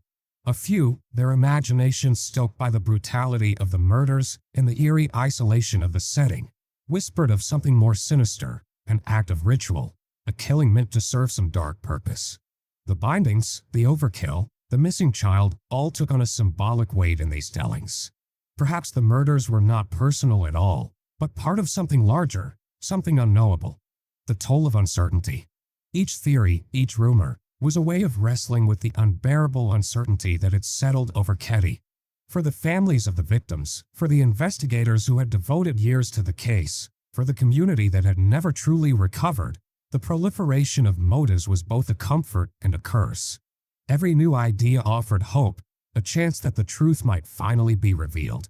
But every dead end, every false lead, was a reminder of how little was truly known. In the end, the motives behind the Keddie murders remained as elusive as the killers themselves. Theories multiplied, rumors swirled, and the shadows lengthened in the pines. The answers, if they existed, were buried deep, perhaps in the memories of those who survived, perhaps in the silence of those who did not, perhaps in the mountains themselves, watching and waiting as the years slipped by. Cabin 28 stood for years after the murders, its wooden frame weathered by Sierra winters, its windows dark and unwelcoming.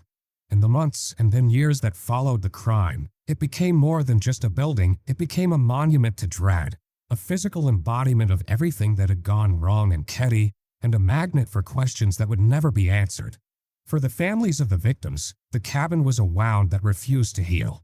Every time they drove past the old Keddie resort, every time they glimpsed the sagging porch or the faded numbers nailed to the door, they were forced to relive the horror of that April morning. Some avoided the place entirely, taking the long way around the property, refusing to let their children walk past. Others returned, again and again, drawn by the impossible hope that something, some clue, some memory, might finally bring closure. For the community, the cabin was a constant reminder of vulnerability. The notion that such violence could erupt in their midst, that it could happen to people they knew, shattered the illusion of safety that had once defined life in Keddie. The resort, once a haven for vacationers and families, fell into decline. The cabins grew empty, the laughter of children replaced by the whisper of wind through the pines and the creak of boards settling in the night. Rumors clung to Cabin 28 like ivy. Some said it was haunted, that the spirits of Sue, John, Dana, and Tina lingered in the shadows, unable to move on. Others claimed to have seen lights flickering in the windows, or to have heard voices late at night, cries for help, or the echo of a struggle. Teenagers dared one another to spend a night inside, but few lasted more than an hour before fleeing, spoke by the oppressive silence and the weight of memory. For law enforcement, the cabin was a symbol of failure. Every investigator who walked through its doors was confronted by the evidence of what had been lost, the mishandled crime scene, the missing evidence, the unanswered questions. The walls seemed to absorb the frustration and regret of those who had tried and failed to bring the killers to justice. Case files grew thick with theories and dead ends, but the truth remained just out of reach, hidden in the cracks and corners of the old house. Over time, the legend of Cabin 28 grew. True crime enthusiasts, amateur sleuths, and journalists made pilgrimages to the site, drawn by the mystery and the promise of uncovering something new. Documentaries were filmed, podcasts recorded, articles written and rewritten. Each new retelling added another layer to the story, another theory, another suspect. But the core of the mystery, the who, the how, the why remained stubbornly opaque. The cabin became a kind of shrine, not just to the victims, but to the unknowable. It was a place where people came to confront their own fears, to ponder the darkness that can lurk behind any door. It stood as a warning that evil is not always a distant threat, that it can take root in the most ordinary of places, and that sometimes, no matter how hard we look, the answers will never come. In 2004, after more than 2 decades of decay and infamy, Cabin 28 was finally demolished. The boards were pried loose, the windows shattered, the foundation torn up and hauled away. For some, its destruction was a relief, a chance to move on, to let the past finally rest. For others, it was a loss, the erasure of a piece of history, however dark. But even after the cabin was gone, its legacy endured. The empty lot where it once stood became a place of pilgrimage, a patch of earth haunted by memory. The story of the Keddie murders lived on in whispers and rumors, in the files of cold case detectives, and the nightmares of those who remembered. Cabin 28 became more than just a crime scene. It became a symbol, a reminder that some mysteries are never solved, that some wounds never heal, and that the shadows cast by violence can linger long after the last light is gone out. The violence of that April night in Cabin 28 did not end with the last blow or the final scream. Its echoes reverberated through the lives of the surviving Shark children, Sheila, Rick, and Greg, and Justin Smart, the neighbor boy who slept in their room. For them, the horror was not just a memory but a living, breathing presence, shaping every day that followed. The world outside saw headlines and rumors, but inside, these children carried wounds that would never fully close. The first days, in the immediate aftermath, the children were swept into a maelstrom of shock and confusion. Sheila, at 14, had been the one to find the bodies. The image of her mother, brother, and Dana Wingate, bound and brutalized on the living room floor, was burned into her mind. She would later recall the silence, the metallic scent of blood, the way time seemed to slow as she stumbled from the house and screamed for help. For days, she moved as if underwater, her senses dulled, her voice thin and uncertain. She was suddenly the eldest, the protector, forced to answer questions she could barely comprehend. Rick and Greg, just 10 and 5, had survived the night physically unscathed, but the psychological toll was immediate. They clung to one another, refusing to sleep alone, plagued by nightmares that blurred the line between waking and dreaming. The adults around them, social workers, relatives, law enforcement, spoke in hushed tones, their faces pinched with worry. The boys sensed the fear, the uncertainty, the way every conversation seemed to circle back to the night their world ended. Justin Smart, too, was changed. His mother Marilyn tried to comfort him, but Justin's sleep was broken by night terrors. He would wake screaming, convinced that the killers were coming back, that he would be next.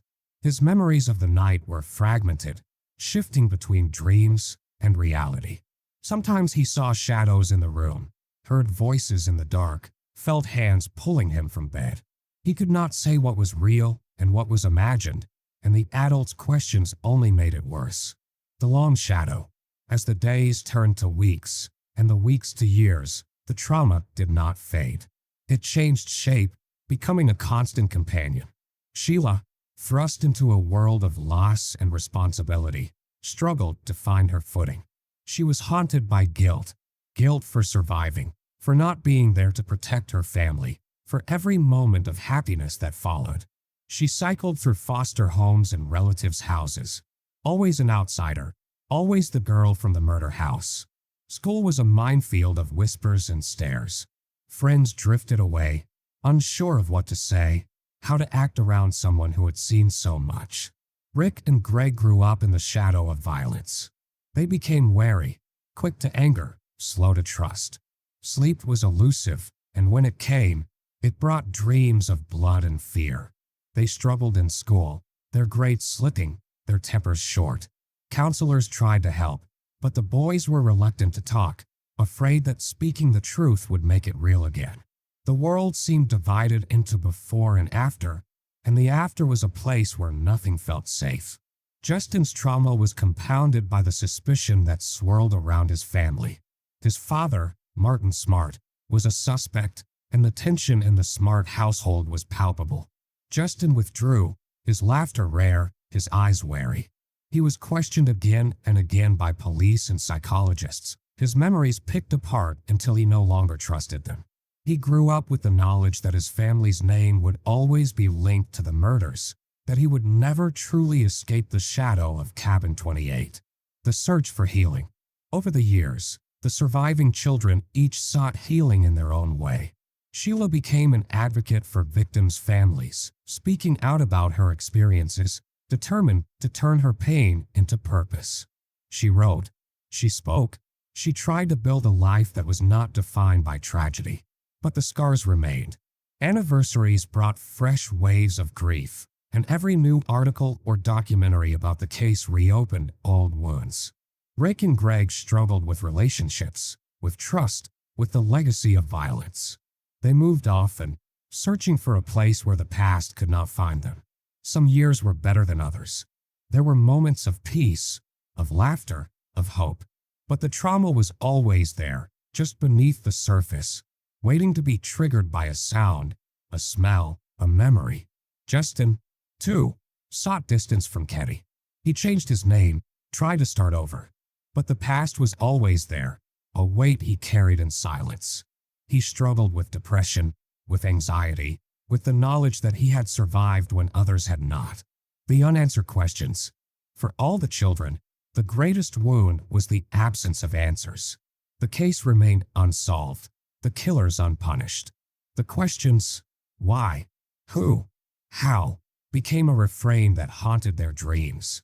The lack of closure made healing almost impossible. Every rumor, every new theory, every false lead was a reminder that justice had not been done. The legacy of Cabin 28 was not just a story of violence, but of survival. The children who lived through that night carried the burden of memory, of loss, of fear. They became adults marked by trauma, but also by resilience. Their lives were shaped by what happened in Keddie, but they refused to be defined by it. The lingering shadow. Even decades later, the trauma lingered. The surviving children, now adults, still struggled with the scars left by that night. Some found solace in advocacy, in speaking out, and connecting with others who had survived similar tragedies. Others retreated into silence, unwilling or unable to revisit the past. The world moved on, but for them, the night in Cabin 28 was never truly over.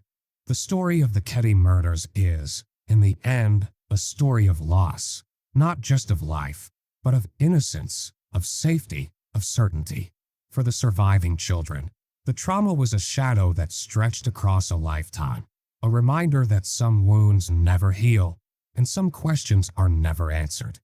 The years after the Keddie murders passed not with resolution, but with a slow, suffocating drift into silence.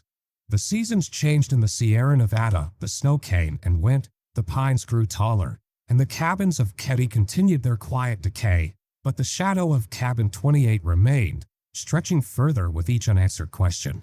For the survivors, the investigators, and the community, time became a kind of prison, its walls built from suspicion and regret. The slow fade of hope. In the first months, there was urgency. Deputies worked long hours, files grew thick with interviews and tips, and the families of the victims clung to the hope that an arrest was just around the corner. But as the leads dwindled, the investigation began to lose momentum. The suspects, Martin Smart, Boba Bade, and others, moved away, their names still whispered in town but their faces fading from memory. The evidence grew colder, the case files thicker, the sense of possibility thinner. The sharp children, now scattered and growing up in the shadow of tragedy, watched as the world moved on. Sheila, Rick, and Greg grew older, each carrying their own scars, each learning to live with the knowledge that justice might never come. The community, too, learned to live with uncertainty.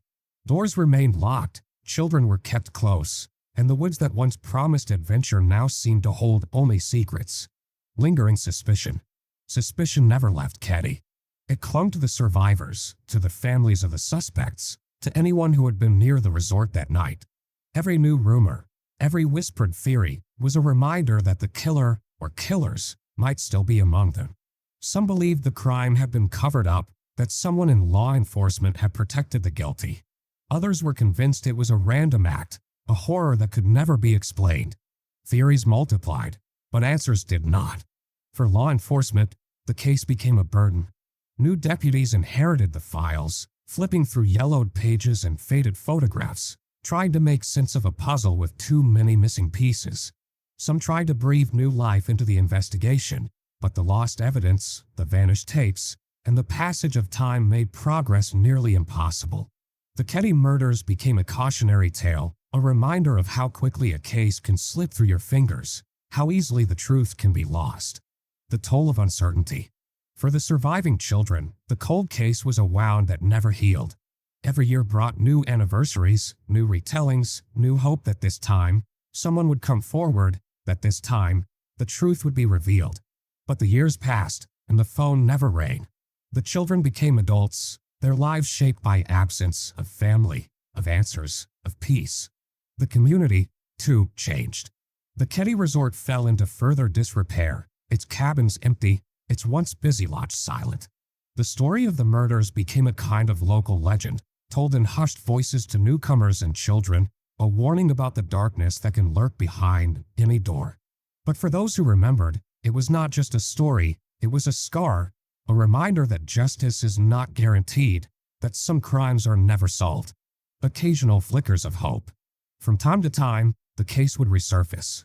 A new detective would take an interest. A television crew would arrive to film a documentary. A tip would come in from someone who claimed to know the truth. For a brief moment, hope would flicker, the files would be dusted off, the interviews replayed, the evidence re-examined. But each time, the trail led nowhere. The suspects were dead or missing, the witnesses' memories faded, the physical evidence lost or degraded beyond use. In 1984, the discovery of Tina Shark's remains brought a surge of attention, but no resolution. The years that followed brought advances in forensic science, DNA testing, computerized databases, but the evidence from Cabin 28 was too compromised, too incomplete. The answers, if they existed, remained out of reach. The weight of unanswered questions. As the decades passed, the Keddie Murders became one of America's most haunting cold cases.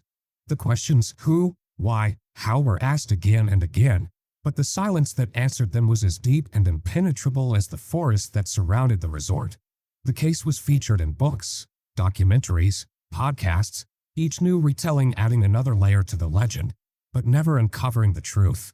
For the families, the lack of closure was its own kind of torment. The knowledge that the killers had never been brought to justice, that the story had ended not with answers but with silence, was a burden they carried every day. The world moved on, but for them, the night in Cabin 28 was never truly over. The legacy of the cold case. Today, the site of Cabin 28 is empty, the building long since demolished. But the legacy of the case endures in the memories of those who lived through it, in the files of cold case detectives, in the stories told by those who still remember. The Keddie Murders are a reminder that some crimes are never solved, that some wounds never heal, and that the shadows cast by violence can stretch across generations. As the mountain winds whisper through the pines, the unanswered questions linger, echoing through the empty cabins and the silent woods. The case goes cold, but the memory of what happened in Keddie remains a mystery, a warning, and a sorrow that time cannot erase. Years turned into decades. The Keddie Murders faded from the front page, then from the nightly news, and finally from the everyday conversations in Plumas County. Yet the case never truly died. It lingered in the files, thick, yellowed, and heavy with unanswered questions, waiting for someone to care enough, or to be haunted enough, to try again. The arrival of new eyes. It was the early 2000s when a new generation of law enforcement officers, some of them children when the murders happened, began to sift through the old files. They were detectives and cold case specialists, men and women who had grown up hearing the story in whispers, who had seen the way the shadow of Cabin 28 stretched across the community. For them, the case was more than a puzzle. It was a legacy, a wound that begged to be healed. Among them was Mike Gamberg, a former sheriff's deputy who had known the Shark family. He watched the original investigation from the sidelines, frustrated by the lack of progress, the rumors of lost evidence, and the sense that the truth had always been just out of reach.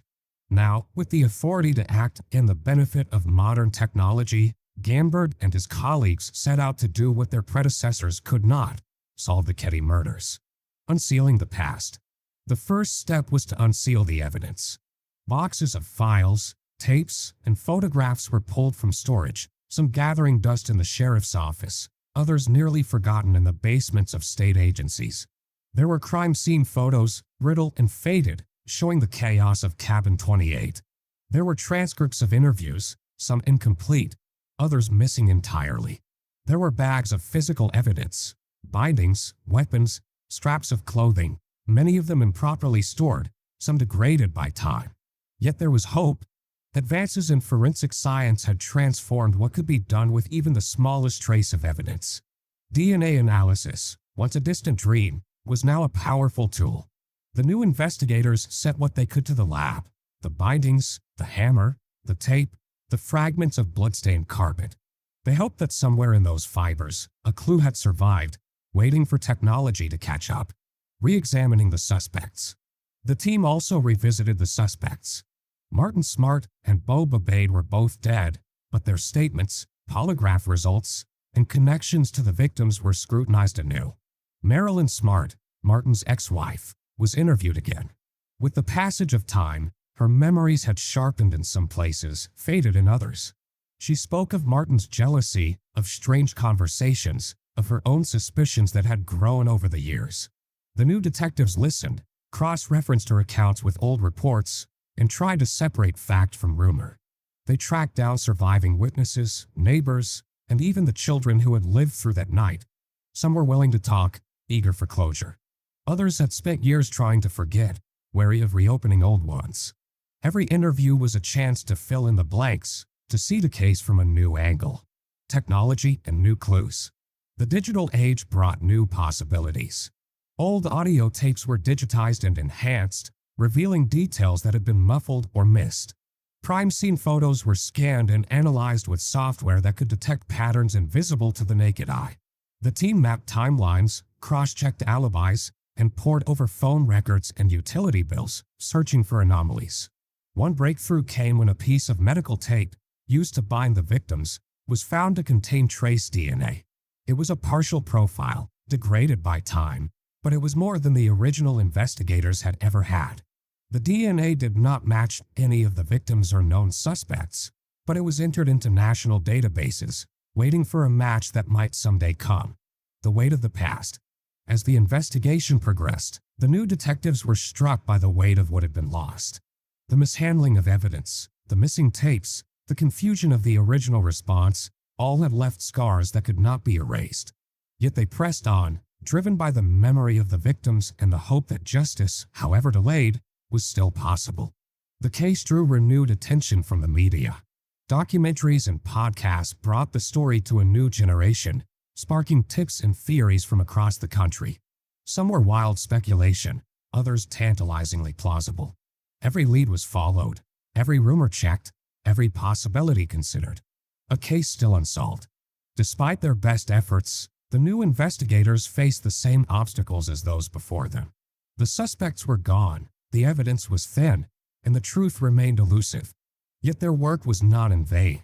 They brought clarity to the chaos, preserved what remained, and kept the story alive. They gave the families of the victims a measure of hope, and the community a sense that the case had not been forgotten. The Keddie murders remain unsolved, but the search for answers continues.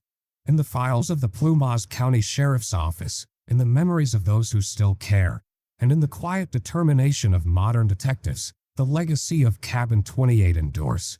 The hope for a breakthrough, one last piece of evidence, one final confession, remains alive, flickering in the shadows, waiting for the day when the truth will finally come to light.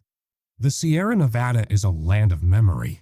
Its forests, thick with ancient pines and tangled with undergrowth, hold the stories of generations, tragedies and triumphs, whispers and warnings, all pressed into the hush beneath the branches. But for those who know the name Keddie, The woods are haunted by a particular shadow, one that refuses to fade with the passing of years. The Keddie murders, brutal and unresolved, have become part of the landscape itself, a darkness woven into the very fabric of the mountains. The silence that follows. Long after the police cars left and the yellow tape fluttered away, the silence returned to Keddie. It was not the peaceful quiet that had drawn families to the resort decades before, but a heavy, watchful stillness. The cabins, once filled with laughter and the clatter of summer vacations, grew empty. The lodge, with its peeling paint and sagging porch, became a relic, a monument to a time before innocence was lost. Though it's pressed in closer each year, reclaiming the roads and footpaths, as if trying to erase the memory of what had happened there. But memories are not so easily buried. For those who survived, and for the families left behind, the murders were a wound that never healed. The children who lived through that night grew up with the weight of trauma, their dreams shaped by the images they could not forget. The parents who lost sons and daughters carried their grief in silence, their questions unanswered. The investigators, both old and new, found themselves returning to the case again and again, unable to let go, unable to explain how such evil could have taken root in such a quiet place. The unanswered questions. Every anniversary brought a fresh wave of pain and speculation. Theories multiplied, some plausible, some wild, all unsatisfying. Was it a crime of passion, a vendetta, a random act of violence, or something darker still? The suspects, long dead or vanished, left only rumors and contradictions. The evidence, mishandled and lost, became a symbol of all that had gone wrong, not just on the night of the murders, but in the years of confusion and neglect that followed. The woods themselves seemed to remember. Locals spoke of strange sounds at night, of lights flickering in the abandoned cabins, of a chill that settled over the resort even on the warmest summer days. Teenagers dared each other to visit the site, to walk the empty paths and peer through the broken windows. Some claimed to hear voices, cries for help, or the echo of a struggle. Others said the place was cursed, that the land itself had absorbed the horror and would never let it go. The weight of legacy. For the community, the legacy of Cabin 28 was a lesson in vulnerability. The sense of safety that had once defined Keddie was gone, replaced by a wary vigilance. Parents kept their children close, doors were locked, and the woods were no longer a playground but a borderland, a place where the past was always waiting to be rediscovered. The story of the murders became a warning, passed down through generations. Evil can come anywhere, even to the most peaceful places, and sometimes it leaves no trace but fear. The case became a touchstone for true crime enthusiasts and investigators alike. Books were written, documentaries filmed, podcasts recorded. Each new retelling brought the story to a wider audience, but the core of the mystery remained untouched. The truth, if it existed, was buried deep, perhaps in the memories of those who survived, perhaps in the lost evidence, perhaps in the earth beneath the pines. The Keddie murders became a riddle, a puzzle with too many missing pieces, a ghost story that refused to be laid to rest. The passage of time. Decades passed. The resort continued its slow decay, the cabins collapsing one by one under the weight of snow and neglect. Cabin 28 was finally demolished, its boards hauled away, its foundation left to crumble. But even in its absence, the shadow remained. The empty lot became a place of pilgrimage, a patch of earth haunted by memory. The story of what happened there lingered in the air, as real and as chilling as the wind that rattled the branches overhead. For the Sharp family survivors, for the families of Dana Wingate and Tina Sharp, for the investigators who devoted years to the case, the passage of time brought neither closure nor peace. Justice, so long delayed, seemed more distant with every passing year. The world moved on, but the questions remained. Who killed Sue, John, Dana, and Tina? Why did they do it? And how could so much pain be left unresolved? The haunting endures. In the end, the Keddie murders are more than a crime, they are a haunting. They are the shadow that moves between the trees, the chill that lingers in the heart of the forest, the unanswered question that echoes in the silence. The Sierra Nevada is a land of memory, and some memories refuse to fade. In Keddie, the past is always present, and the shadows in the pines are never far away. The story endures not because it is finished, but because it never truly ended. The Keddie murders remain unsolved, haunting the Sierra forever, a reminder that some mysteries are never meant to be unraveled, and that some darkness can never be driven from the woods.